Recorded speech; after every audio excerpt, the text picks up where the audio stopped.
علامہ اقبال کے بیٹے، انہوں نے ایک کتاب اپنے والد کی سوائے عمری زندہ رود کے نام سے لکھی.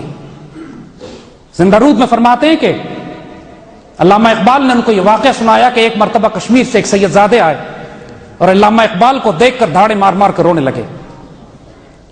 جب یہ پوچھا گیا، اقبال نے پوچھا ان سے کہ آپ کو کیا حاجت ہے، سمجھے ضرورت مند ہے، کچھ پیسے دینا چاہتے تھے. فرمایا نہیں، میں ضرورت مند نہیں ہوں، اپنے خواب کے سچا ہونے پر روتا ہوں. اقبال نے پوچھا کیا خواب تھا آپ کا؟ فرماتے ہیں میں نے ایک خواب دیکھا کہ ایک بہت بڑی محفل لگی ہے، ایک بہت بڑی جماعت کھڑی ہے، مسلمان اولیاء، انبیاء، فقراء، مسلمان تحریک، تنظیم، امت موجود ہے، اور اس کی امامت میرے آقا صلی اللہ علیہ وسلم فرما رہے ہیں، لیکن میرے آقا جماعت شروع نہیں کرا رہے، بار بار پیچھے مڑ کر پوچھتے ہیں اقبال آ گیا؟ اور تھوڑی دیر بعد وہ سید زادے فرماتے ہیں میں نے دیکھا کہ ایک وجود آتے ہیں، حضور اپنے داہنے ہاتھ پہ ان کو جگہ دیتے ہیں اور پھر جماعت شروع ہوتی ہے. میں نے علماء سے پوچھا، علماء نے کہا لاہور میں ایک شخص اقبال ہے، شاید یہ وہی ہے. میں نے آ کے دیکھا تو آپ کا چہرہ پہچان لیا، آپ ہی تھے وہ جن کی ہم نے زیارت کی تھی.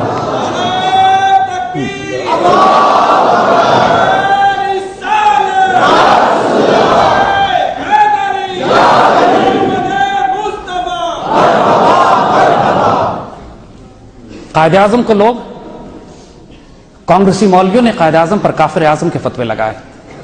بدبخت وہ پلیت جو اس وقت بھی کانگریس کے ساتھ تھے، آج بھی کانگریس کے ساتھ ہے، اور انشاءاللہ آخرت میں بھی کانگریس کے ساتھ ہی اٹھائے جائیں گے.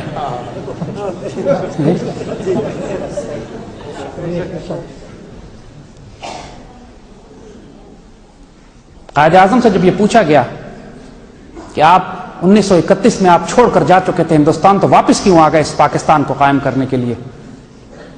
فرمایا کہ علامہ اقبال نے مجھ پہ بہت کام کیا، روحانی فیض دیا، میری تربیت کی. میرے دوستوں نے مجھے مشورہ دیا کہ مسلمانوں کو تنہا نہ چھوڑو، امت رسول خطرے میں، واپس آؤ. لیکن پھر فرماتے ہیں اقبال، قائد اعظم فرماتے ہیں کہ جو اصل راز ہے وہ میں اب دیتا ہوں، اور یہ بات کتابوں میں لکھی ہوئی ہے. قائد اعظم نے اپنے بہت ہی رازدار دوستوں سے یہ بات کہی. فرماتے ہیں کہ جب میں ولایت میں مقیم تھا اور میں گومگو کے عالم میں تھا کہ میں پاکستان جاؤں یا نہ جاؤں، تو میرے کمرے میں رات کے وقت، اور قائد اعظم قسم کھاتے ہیں اس بات کی کہ یہ خواب نہیں، یہ جاگتے میں مشاہدہ تھا، مجھے زیارت نبی نصیب ہوئی. میرے آقا صلی اللہ علیہ وسلم تشریف لائے اور مجھے آقا نے مجھے مخاطب کر کے کہا کہ ہندوستان جاؤ، تم سے وہاں کام لینا ہے. اور میں اس لیے پاکستان آیا ہوں کہ مجھے میرے آقا نے حکم دیا تھا. قائد اعظم جب انتقال فرمانے لگتے ہیں، انتقال زیارت میں بالکل آخری مقام وقت آپ کا تھا، اس وقت اپنے ڈاکٹر کو بلا کے کہتے ہیں کہ میں بہت سکون کے ساتھ اب اس دنیا سے جا رہا ہوں، مجھے پورا یقین ہے کہ یہ پاکستان وجود میں نہیں آتا اگر اس پر فیضان نبوی شامل نہ ہو. اور اب یہ آنے والی نسلوں کی ذمہ داری ہے کہ اس پاکستان میں خلافت راشدہ کا نظام نافذ کریں، تاکہ جو وعدے اللہ نے ان سے کیے ہیں اللہ ان وعدوں کو پورا کرے. یہ تو بات ہم وہی کر رہے ہیں میرے بھائیوں کہ اس کے لیے کوئی بہت اللہ کا ولی اور نیک ہونے کی ضرورت نہیں ہے کہ میرے آقا کرم فرما دیں. میرے آقا گناہگاروں پہ ہی کرم فرماتے ہیں. خان آف قلات ایک لادین سیکولر سا آدمی تھا. جب پاکستان بنتا ہے تو اس وقت قلات کی ریاست میں بغاوت تھی.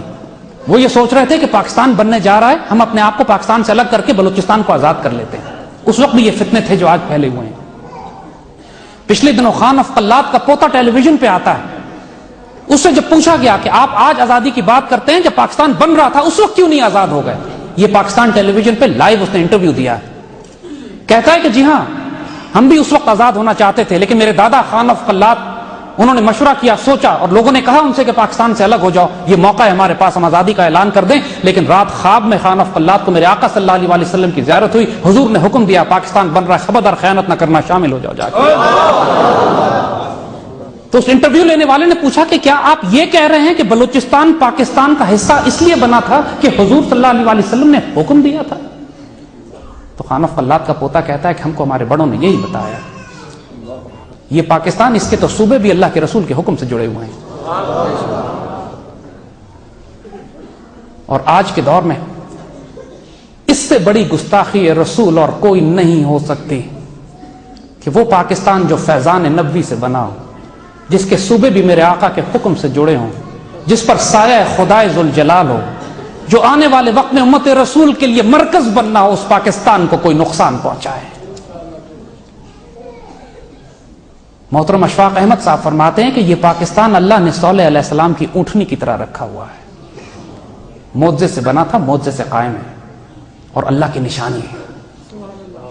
آج نہ نماز کام آئے گی، نہ روزہ کام آئے گا، نہ حج کام آئے گا، نہ زکوٰۃ کام آئے گا، اعمال ضائع کر دیے جائیں گے اگر میرے آقا صلی اللہ علیہ وسلم کی اس امانت سے خیانت کی کسی نے تو۔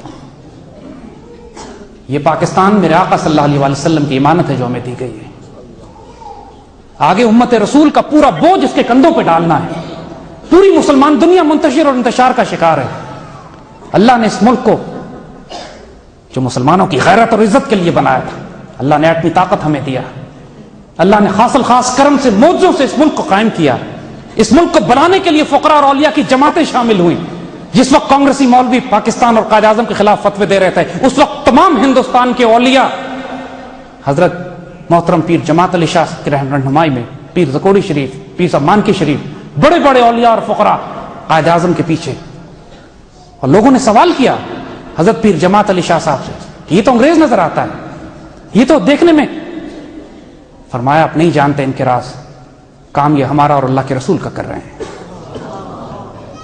قائد اعظم کو بلایا، قائد اعظم کو آپ نے لکھا ہے کہ میں آپ کا سپاہی ہوں، مجھے حکم کریں کیا کرنا ہے۔ آپ کے مریدوں نے اعتراض بھی کیا کہ حضرت آپ یہ بات اس انگریز کو کہہ رہے ہیں کہ میں آپ کا سپاہی ہوں، کہتے تم اس راز کو نہیں جانتے، کام یہ اللہ کے رسول کا کر رہے ہیں۔ میرے دوستوں، ہمارے بزرگوں، آج ہم تاریخ کے جس دور میں داخل ہو چکے ہیں، یہ بات اچھی طرح سمجھ لیجیے گا کہ آنے والے دور میں اس مسلمان قوم کو آزمایا جائے گا، ہمیں بہت قربانیاں دینی پڑیں گی۔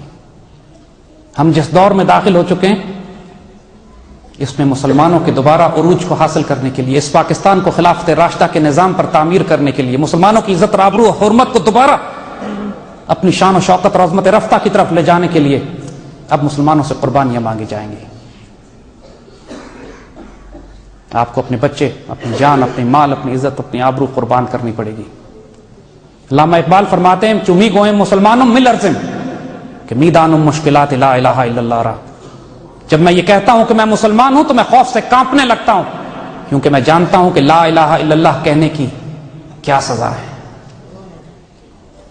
لا الہ الا اللہ کہنے کا کیا مطلب ہے۔ میرے آقا صلی اللہ علیہ وسلم جب بیعت عقبہ لے رہے ہیں مدینے کے صحابہ سے، بیعت لینے سے پہلے جب مدینے کے صحابہ آ کے بیعت لینے لگتے ہیں تو سیدنا عباس ان کو روک دیتے ہیں، ایک منٹ رک جاؤ، بیعت لینے سے پہلے یہ بات سمجھ لو اچھی طرح کہ میرے آقا صلی اللہ علیہ وسلم کے عشق کا دعویٰ کرنے کا کیا مطلب ہے، اس بیعت کو لینے کا مطلب کیا ہے، یہ اچھی طرح جان لو کہ پھر تمہیں پوری دنیا سے جنگ کرنی پڑے گی، یہ تم اچھی طرح جان لو کہ اپنے بیوی بچے قربان کرنے پڑیں گے، یہ اچھی طرح جان لو کہ اپنی جان و مال اور کھیتی کا نقصان برداشت کرنا پڑے گا، یہ اچھی طرح جان لو کہ پھر دنیا تمہاری مخالف ہو جائے گی۔ اب وہ لوگ بھی دیکھیں اللہ نے ان کو کیا فہم اور کیا فراست عطا کی، پوچھتے ہیں جواب میں کیا ملے گا ہمیں، اگر ہم اپنے آقا سے بیعت کرتے ہیں تو ہمیں کیا ملے گا، فرمایا گیا جنت۔ کہتے ہیں ٹھیک ہے، اب یہاں تک معاملہ جو ہے یہ زاہدوں کا ہے، زاہد جنت پہ راضی ہو جاتے ہیں، عاشق نہیں۔ وہ جو بیعت کرنے آئے تھے وہ زاہد نہیں تھے، وہ عاشق تھے، ورنہ جنت کی بشارت پر چپ ہو جاتے۔ فرمایا سیدی اب فرمائش دیکھیں، اور یہ جرت رندانہ ہوتی ہے عاشق میں، جو اس کو ممتاز کرتی ہے زاہد سے، جو مقربین کو ممتاز کرتی ہے اصحاب الیمین سے، وہ مسلمان مومن متقی اور محسن کو الگ کرتی ہے انبیاء صدیقین شہداء اور صالحین سے۔ وہ صحابہ حضور سے فرماتے ہیں سیدی ہم سے ایک وعدہ کریں، سیدی فرماتے ہیں کیا بات ہے، سیدی ہمیں کبھی چھوڑ کے نہیں جائیں گے آپ۔ وہ جنت پہ راضی نہیں ہوئے، انہوں نے آقا کو طلب کر لیا۔ میرے آقا نے فرمایا کہ اب میں تمہیں کبھی چھوڑ کر نہیں جاؤں گا، اور پھر آج تک میرے آقا اہل مدینہ کے ساتھ ہیں، آج تک میرے آقا پھر اہل مدینہ کے ساتھ ہیں۔ جب میرے آقا نے یہ فرما دیا کہ اہل مدینہ میرے ہمسائے ہیں، ذرا ان کا دھیان کرنا، اس کے بعد تاریخ اسلام گواہی دیتی ہے کہ مسلمان سلاطین ایسے بھی گزرے جو اہل مدینہ پر ٹیکس نہیں لگاتے تھے، اہل مدینہ کی سزائیں معاف کر دیا کرتے تھے، اہل مدینہ کے ساتھ نرمی کا معاملہ کرتے تھے. اور یہی جرأت رندانہ ہے. جب صحابہ حضور سے ملتے ہیں تو یاد کیجئے صحابہ کیا فرماتے تھے، فداک امی و ابی یا رسول اللہ، قربان آپ پہ میرے ماں، میرے باپ، میری جان، میری مال، میری عزت میں آپ کو، فداک امی و ابی یا سیدی یا رسول اللہ، فداک.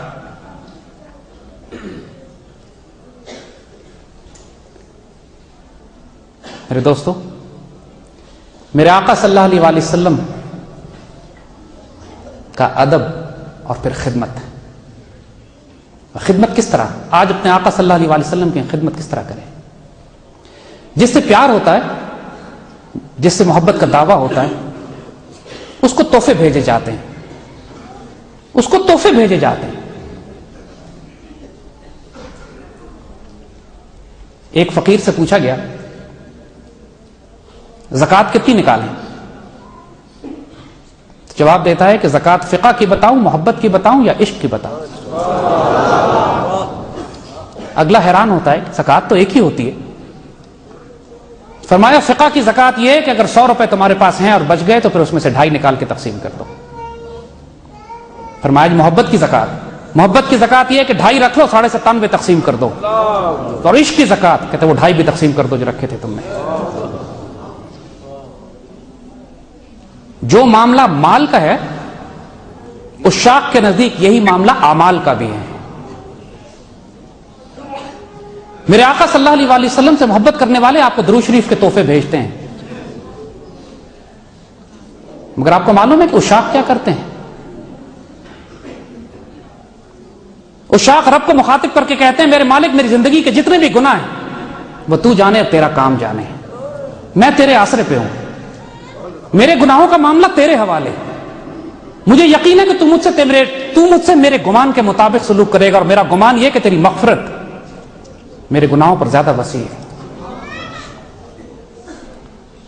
میرے مالک میرے گناہوں کا معاملہ تو اس طرف ہوا، نہ میں جنت کے لیے عمل کرتا ہوں، نہ میں دوزخ کے لیے عمل کرتا ہوں، نہ دوزخ کے خوف سے کرتا ہوں، نہ جنت کے لالچ میں کرتا ہوں. میرے مالک میں صرف اور صرف اور صرف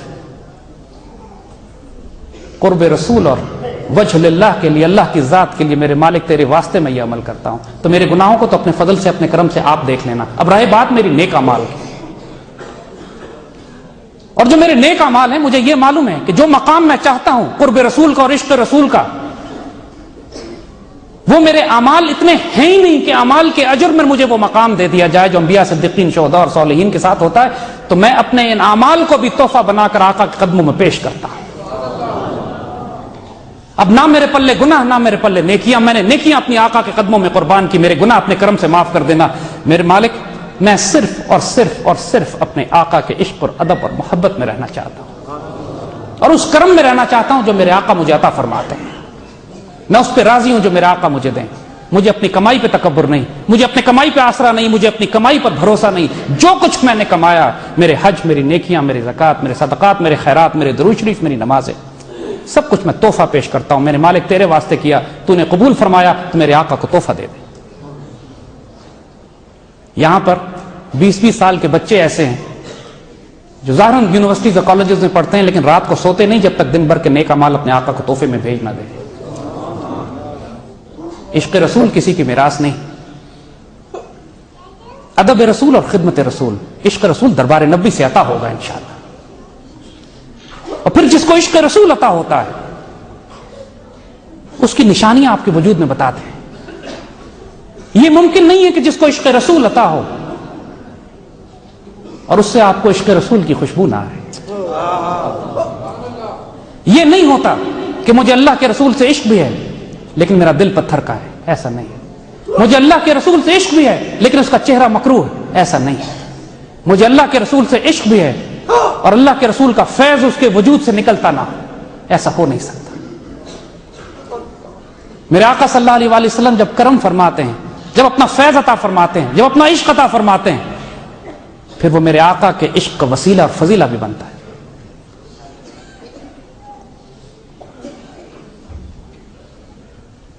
علامہ اقبال عشق رسول کی جو ادائیں ہیں، کائنات میں کائنات میں کوئی مسلمان اللہ کا ولی درویش ایسا نہیں گزرا جس طرح میرے علامہ اقبال نے عشق رسول اور ادب رسول کی کیفیات کا اظہار فرمایا ہے. اسی لیے ہم کہتے ہیں آپ سے اقبال کو پڑھیے. اتنا بڑا عاشق رسول جو میرے آقا صلی اللہ علیہ وسلم سے فیض لے کے جن کا تحفہ اس امت کو دیا گیا, ان کو ضائع نہ کیجیے گا. اقبال مسلمان تاریخ میں آج تک کسی مسلمان عالم نے اتنا بڑا دعویٰ نہیں کیا جتنا اقبال کر چکے ہیں. میرے آقا صلی اللہ علیہ وسلم کو مخاطب کر کے فرماتے ہیں, یا سیدی یا مرشدی یا حبیبی, اگر میں نے اپنے کلام میں آپ کی نمائندگی نہیں کی, اگر میں نے اپنے کلام میں آپ کے عشق کو نمائندگی نہیں دی, اگر میں نے اپنے کلام سے عشق رسول کو نہیں پھیلایا اور آپ کی امت کا وفاداری نہیں کی, تو قیامت کے روز مجھے اپنی زیارت سے محروم فرمائیے گا, قدم بوسی سے محروم فرمائیے گا, مجھے ہلاک کر دیجیے گا. اتنا بڑا دعویٰ کائنات میں کوئی نہیں کر سکتا جب تک میرے آقا صلی اللہ علیہ وسلم کے ساتھ وہ روحانی تعلق اس کو نہ ہو, اس کو یہ ایمان ہو کہ میرے آقا اپنی رحمت سے کبھی جدا نہیں کریں گے. اور پھر خشیت کا عالم, رب کے حضور درخواست پیش کرتے ہیں. اور یہ ایسا اقبال کا ایک شعر ہے کہ جس کے اوپر شاعری ختم ہے. اس وقت بھی ہندوستان میں ہزاروں لوگ دھاڑے مار مار کر روئے اس ایک شعر کے اوپر. لوگ خطرہ ہو گیا کہ جنازے اٹھ جائیں گے. اقبال کا جب یہ شعر پڑھا گیا, تو غنی از دو عالم من فقیر, میرے مالک آپ غنی ہیں دو عالم کے, میں ایک مسکین عاجز فقیر. تو غنی از دو عالم من فقیر, روز محشر ذرہائے من پذیر, قیامت کے دن میری ایک درخواست مان لیجئے گا, گر تمہیں بھی نہیں حسابم ناگزیر. اگر آپ یہ دیکھیں کہ میرا حساب کرنا اتنا ہی لازم ہے, از نگاہ مصطفیٰ اورا پنہا بگیر, میرے آقا صلی اللہ علیہ وسلم سے چھپا کے میرا حساب لیجئے گا. میرے آقا کے آگے میں شرمندہ نہیں ہوں. مجھے یہ برداشت نہیں ہوگا کہ میرے آقا میرے گناہوں کو دیکھ کر آپ کے چہرے پہ کوئی خفگی آئے. مولانا جامی کا ایک واقعہ ہے کہ لوگوں نے اقبال پر اعتراض کیا کہ آپ کیسے عاشق ہیں کہ کبھی مدینے نہیں گئے. جب اقبال پہ یہ اعتراض ہوتا تھا تو آپ دھاڑے مار مار کر روتے تھے, کیونکہ جو رازدار نہیں تھے وہ اس فقیر کے دل کی چوٹ نہ جانتے تھے. مولانا جامی کا ایک واقعہ ہے. عاشق رسول ایران سے چلے, حج کے لیے آئے.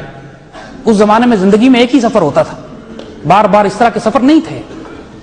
جامی عشق رسول سے مست مکہ شریف پہنچتے ہیں اور ارادہ کرتے ہیں کہ اب میں مدینہ اپنے آقا کے دربار پہ جا کے حاضری دوں گا.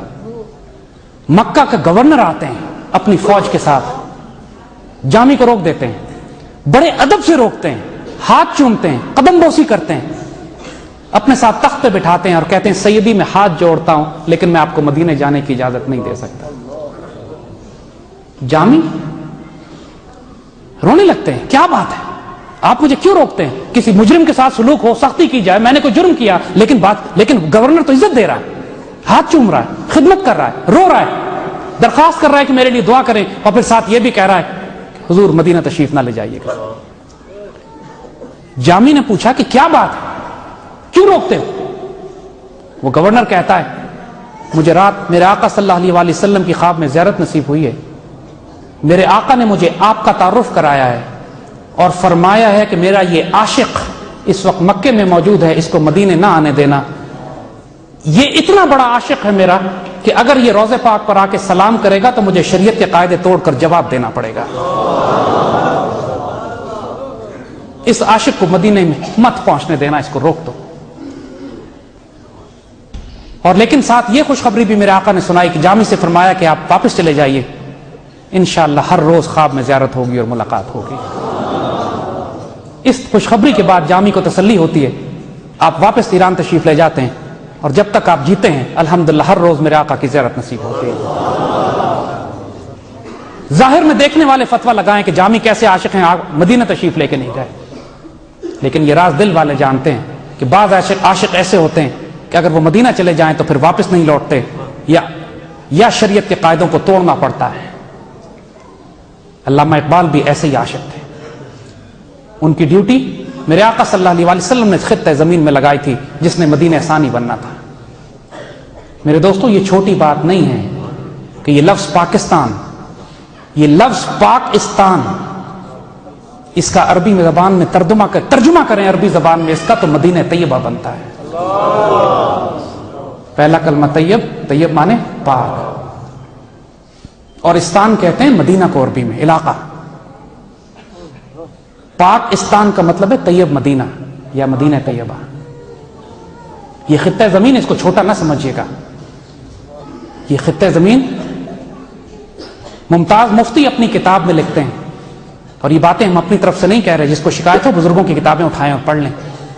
ممتاز مفتی اپنی کتاب لبیک میں لکھتے ہیں کہ جب 65 کی لڑائی ہوتی ہے تو مسجد نبوی کے خداموں نے، مسجد نبوی کے خادموں نے یہ خواب دیکھا کہ میرے آقا صلی اللہ علیہ وسلم بے چینی میں میدان جنگ کا لباس پہنے ہوئے، ذرہ اور تلوار ہاتھ میں لی ہوئی، اور اپنے ساتھ اصحاب بدر گھوڑ سوار دستے ہیں، اور فرما رہے ہیں چلو پاکستان پر حملہ ہوا ہے، ہم نے پاکستان کا دفاع کرنا ہے۔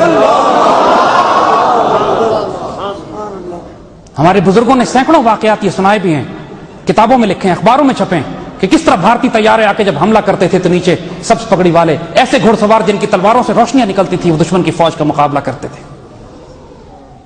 اس پاکستان کو چھوٹا نہ سمجھے گا۔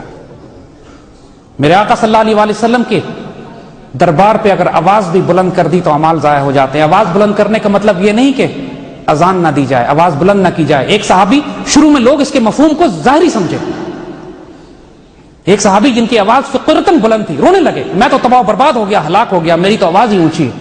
سیدی نے ان کو بشارت دی، فرمایا اس کا مطلب یہ نہیں، اس کا مطلب گستاخی اور بے ادبی۔ مؤذن رسول بھی تو اونچی آواز دیتے ہیں، لیکن اس کے بعد یہ ادب پھر بھی قائم ہو گیا کہ مسجد نبوی شریف میں کبھی کوئی اپنی آواز بھی اونچی نہیں کرتا۔ ظاہری ادب بھی قائم رکھا گیا اور اس کی حکمت کو بھی سمجھا گیا۔ حضور کی آواز مبارک سے اپنی آواز بلند کرنے کا مطلب یہ ہے کہ حضور سے آگے پیش قدمی نہ کی جائے، جس چیز کو حضور حکم فرماتے ہیں اس کو قبول کر لیا جائے، جس چیز کو حضور روکتے ہیں اس سے رک جایا جائے، جس پر حضور کرم فرما دیں اور یہ فرمائیں کہ یہ میرا سپاہی ہے اس کی عزت کی جائے، جس کو حضور اپنے دربار میں بلا لیں اس پہ اعتراض بند کر دیا جائے۔ ہلاک ہوئے، تباہ و برباد ہوئے وہ کہ جو میرے آقا کے سپاہی کو کافر اعظم کہتے تھے، ہلاک ہوئے، تباہ و برباد ہوئے وہ جو میرے آقا کے اس مدینہ ثانی کو کافرستان کہتے تھے، ہلاک ہوئے اور تباہ و برباد ہوئے وہ جنہوں نے قائد اعظم کو اس لیے ووٹ نہیں دیا کہ ان کے خیال میں قائد اعظم شیعہ تھے۔ یہ بدبخت پہنچے قائد اعظم کے پاس کہنے کے لیے کہ ہم آپ کو ووٹ نہیں دیں گے کہ ہمیں شک ہے کہ آپ شیعہ ہیں۔ قائد اعظم نے کہا ٹھیک ہے پھر تم ایسے کرو، تم جا کے گاندھی کو ووٹ دو، وہ سنی ہوگا۔ اور ان بدبختوں نے پھر گاندھی کو ووٹ دیا۔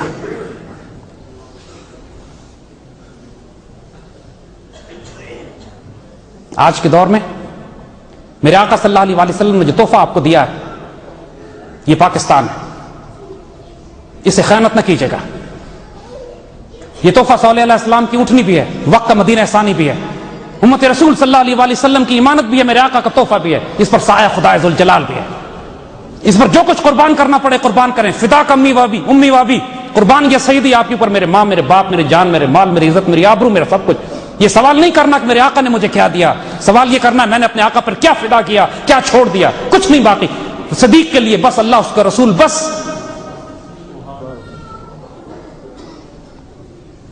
اس بات سے فرق نہیں پڑتا کہ کتنی بڑی محنت ہے آپ کی، کتنی کوشش ہے آپ کی۔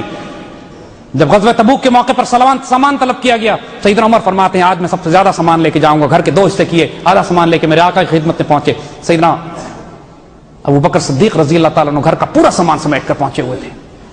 جب پوچھا صدیق اکبر سے صدیق گھر پہ کیا چھوڑا، فرماتے ہیں کہ صدیق کے لیے اللہ، اس کا رسول بس۔ ایک صحابی موجود دھاڑے مار مار کے رونے لگے، کچھ بھی نہیں تھا پاس، خالی ہاتھ۔ وہ ایک یہودی کے پاس گئے، اس سے کہا میں تمہارے کھیت میں کام کرتا ہوں، سارا دن کام کیا اور پھر ایک مٹھی بھر کھجور مزدوری کے طور پر ملی۔ وہ مٹھی بھر کھجور لے کر آئے آقا کے پاس، سیدی میرے پاس تو یہی تھا۔ میرے آقا نے وہ کھجوریں لی، پورے سامان پہ بکھیر دی، کہا تمام سامان سے زیادہ قیمتی یہ کھجوریں جو تو لے کر آئے۔ یہ نہ دیکھنا کہ آپ کی کوشش اللہ، اس کے رسول صلی اللہ علیہ وسلم کے دین کے لیے اور اس پاکستان کے لیے کتنی چھوٹی ہے کتنی بڑی ہے۔ اپنی نیتوں کو خالص رکھنا۔ میرے آقا کرم فرمانے والے ہیں، رحم فرمانے والے ہیں، مساکین کی کوششوں کو قبول فرمانے والے ہیں۔ صرف ایک شرط ہے، 2 جہانوں کی سرداری آپ کے لیے، شرط صرف ایک ہے کہ محمد سے وفا تو نے تو ہم تیرے ہیں۔ یہ جہاں چیز ہے کیا، لوح و قلم تیرے ہیں۔ بندہ مومن کی جو صرف اللہ تعالیٰ بتاتا ہے، جو اقبال نے واضح کر دی، عاشق رسول تقدیر کا پابند نہیں ہوتا، عاشق رسول تقدیر کا پابند نہیں ہوتا، خدا اس سے خود پوچھتا ہے بتا تیری رضا کیا ہے۔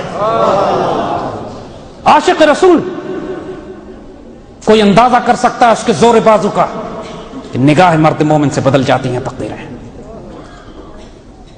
عاشق رسول، اقبال فرماتے ہیں، تقدیر کے پابند جمادات و نباتات، مومن فقط احکام الہی کا ہے پابند۔ وہ بندہ آزاد، وہ مرد آزاد جو کائنات کی وسعتوں میں تکبیر مسلسل دیتا ہے، جس کی اذان سے شبستان وجود لرزتے ہیں، وہ بندہ مومن کی اذان سے پیدا ہوتی ہے۔ جو فرق ایک عام مسلمان میں اور ایک بندہ مومن میں، کہ عام مسلمان رسم اذان دیتا ہے، بندہ مومن کے پاس روح بلالی ہوتی ہے۔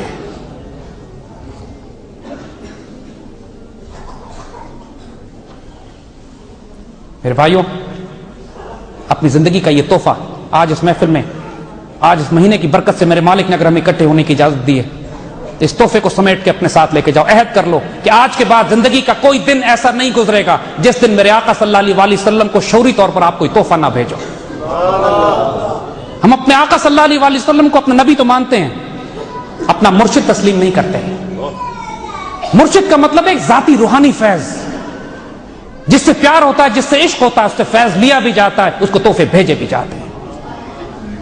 درود شریف سے لے کر اپنے تمام نیک اعمال تک جو استطاعت ہو، جو بھیجنا چاہو، جس طرح سیدنا ابوبکر صدیق پورا سامان لائے، کوئی آدھا سامان لائے، کوئی مٹھی بھر لائے، جس کی استطاعت جو تھی، جو تمہاری استطاعت ہو، اپنے آقا صلی اللہ علیہ وسلم کو تحفے بھیجتے جانا۔ دربار نبوی میں جس کے تحفے پہنچتے ہیں، پھر اس کو جوابی تحفے میرے آقا صلی اللہ علیہ وسلم کی طرف سے آتے۔ میرے آقا نے کبھی کسی کو خالی ہاتھ نہیں بھیجا۔ اللہ آپ کا حامی و ناصر ہو۔ میرے آقا صلی اللہ علیہ وسلم کا عشق اور ادب ہماری سب سے بڑی میراث، سب سے بڑا اثاثہ ہے۔ ہمارے اعمال ہمارے کام نہیں آئیں گے، ہمارا ادب کام آئے گا، ہماری عشق کام آئے گا۔ اپنے ادب اور اپنے عشق پر کبھی سمجھوتا نہ کرنا۔ اعمال کی غلطیاں کوتاہیاں میرا مالک معاف کرنے والا ہے۔ ایک بدو، اور یہ باتیں علماء نے، بزرگوں نے کتابوں میں لکھی ہوئی ہیں۔ امام نووی اپنی کتاب میں اس واقعے کا ذکر کرتے ہیں، کتاب الاذکار ان کی مشہور کتاب ہے، بزرگ جانتے ہیں کہ ایک بدو میرے آقا صلی اللہ علیہ وسلم کے دربار پر حاضر ہوا۔ حضور ظاہراً پردہ فرما چکے ہیں، اور دربار پہ آ کے روتا ہے اور کہتا ہے کہ سیدی، میں نے قرآن میں پڑھا ہے کہ اگر تم اپنی جانوں پر ظلم کر بیٹھو، میں نے قرآن میں پڑھا ہے کہ اگر تم اپنی جانوں پر ظلم کر بیٹھو تو اللہ کے رسول کے پاس آ جاؤ، جب اللہ کے رسول تمہارے لیے مغفرت کی دعا طلب کریں گے تو اللہ کو وہ غفور الرحیم پائیں گے۔ تو سیدی اب میں کہاں جاؤں، میں آپ کے دربار پر حاضر ہو گیا ہوں، میں نے اپنی جانوں پر بڑا ظلم کیا ہے، میری مغفرت کروائیے۔ اور اس کے بعد اس بدو نے وہ شعر پڑھے کہ جو وجود اس جگہ پر قیام فرماتے ہیں، ان سے زیادہ خوبصورت وجود کائنات میں وجود نہیں رکھتے، وفیہ جود والعفو والکرم۔ اس شعر کا آخری مصرع یہ تھا جو آج بھی روضہ پاک کی جالیوں پہ یہ شعر لکھے ہوئے ہیں۔ اس کے بعد امام نووی اپنی کتاب میں لکھتے ہیں کہ جب وہ بدو تشریف لے گئے تو وہاں ایک بزرگ تشریف رکھتے تھے، فوراً ہی خواب میں ان کو حضور کی زیارت ہوئی۔ حضور نے فرمایا اس بدو کو اطلاع کرو، اس کی حاضری قبول ہوئی، اللہ نے اس کو مغفرت قبول فرما لی۔ اپنے گناہوں سے انسان کو شرمندہ ضرور ہونا چاہیے، لیکن یہ امید اور آسرا رکھیے کہ جن کی آپ امت ہیں، اگر اپنی جانوں پہ ظلم کر بیٹھو، پھر اللہ کے رسول کے پاس حاضری دو، اس آداب سے دو جس طرح آداب حاضری دینے کا حق ہے، محبت اور پیار اور خدمت اور ادب کے ساتھ، اور یہ اللہ سے امید رکھو کہ میرے آقا صلی اللہ علیہ وسلم اللہ کے حضور آپ کی شفاعت کر کے آپ کی مغفرت فرمائیں گے۔ اپنے آپ کو سیدی کے لیے قربان کرنے کے لیے آمادہ رہیے۔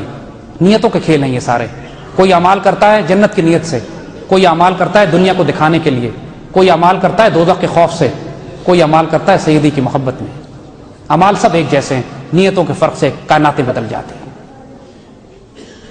اللہ آپ کا حامی و ناصر ہو، ادب رسول اور عشق رسول کا درد آپ کو عطا ہو، اللہ اس میں اضافہ فرمائے، اس کو قائم رکھے۔ ہماری دنیا اور آخرت کی یہی میراث ہے ہمارے پاس، ہمارے اعمال ہمارا میراث نہیں ہے، ادب رسول اور عشق رسول میراث ہے۔ اس کی حفاظت کیجیے گا، جان سے زیادہ کیجیے گا، دل و نگاہ دل و جان سے کیجیے گا۔ سیدی کے معاملے پہ، آقا کے معاملے پہ کوئی گستاخی، کوئی کمپرومائز، کوئی مصلحت نہیں۔ آقا کی عزت اور حرمت کے معاملے میں جب وہ غازی علم دین بڑے بڑے لوگ اس وقت گفتگو کرتے رہے. راجپال ناپاک پلیت نے جب وہ کتاب لکھی میرے آقا صلی اللہ علیہ وسلم کی شان کے خلاف، اس وقت علامہ اقبال قائد اعظم پوری مسلمان دنیا میں تحریک مچ گئی، اور غازی علم دین شہید وہاں سے اٹھتے ہیں اور جا کے راجپال کو جہنم رسید کر کے آتے ہیں. تو علامہ اقبال اس پر وہ اپنا مشہور جملہ کہتے ہیں کہ اسی تے گلاں کرتے رہ گئے تے لوہاراں دا منڈا بازی لے گیا. یہ قائد اعظم کا واحد کیس تھا جو قائد اعظم نے مفت لڑا. قائد اعظم جو مہاراجوں کے کیس لیا کرتے تھے، انہوں نے غازی علم دین شہید کا کیس قائد اعظم نے کیا. لیکن بڑے لوگ غازی علم دین شہید کے پاس گئے یہ کہنے کے لیے کہ تم یہ کہہ دو کہ میں نے قتل نہیں کیا، غصے میں کیا، ایسے ہی ہو گیا، تمہیں عمر قید کی سزا ہو جائے گی. علامہ اقبال کے پاس بھی آئے کہ آپ غازی علم دین سے کہیں یا انگریزوں سے سفارش کر دیں. تو علامہ اقبال نے اس کے اوپر ایک نظم لکھی اور مخاطب کر کے مسلمانوں کو کہا کہ یہ اہل حرم جو ہیں، یہ اہل عشق ہیں، ان کی دیت تم اہل کلیسا سے مت طلب کرو. یہ شہادت طلب کرنے والے لوگ ہیں، یہ شہادت چاہتے ہیں، ان کو مت رکو، شہادت لینے دو انہیں. جب اقبال گئے غازی علم دین کے پاس، صرف لوگوں نے مجبور کر کے بھیج دیا کہ جائیں بات تو کریں. اقبال جب غازی علم دین کے پاس پہنچے تو دونوں میں کوئی بات نہیں ہوئی. صرف اقبال کو غازی علم دین شہید نے دیکھا اور بڑے پیار سے کہتا ہے اقبال تسی بھی. اقبال دھاڑے مار کے رونے لگے اور وہیں سے لوٹ آئے اور پھر وہ مشہور نظم لکھی کہ ان اہل عشق کی دیت اہل کلیسا سے نہ مانگو. اللہ آپ کا حامی و ناصر ہو، اللہ پاکستان کا حامی و ناصر ہو، آپ کے سروں پہ بزرگوں کے سائے سلامت رہیں، آپ کا عشق سلامت رہے. وہ یاد رکھیے گا بابا حضرت سلطان باہو رحمۃ اللہ علیہ کی بات، ایمان سلامت ہر کوئی منگے، عشق سلامت کوئی ہو. اللہ آپ کے عشق کو سلامت رکھے. جزاک اللہ خیر. وعلیکم السلام ورحمۃ اللہ وبرکاتہ.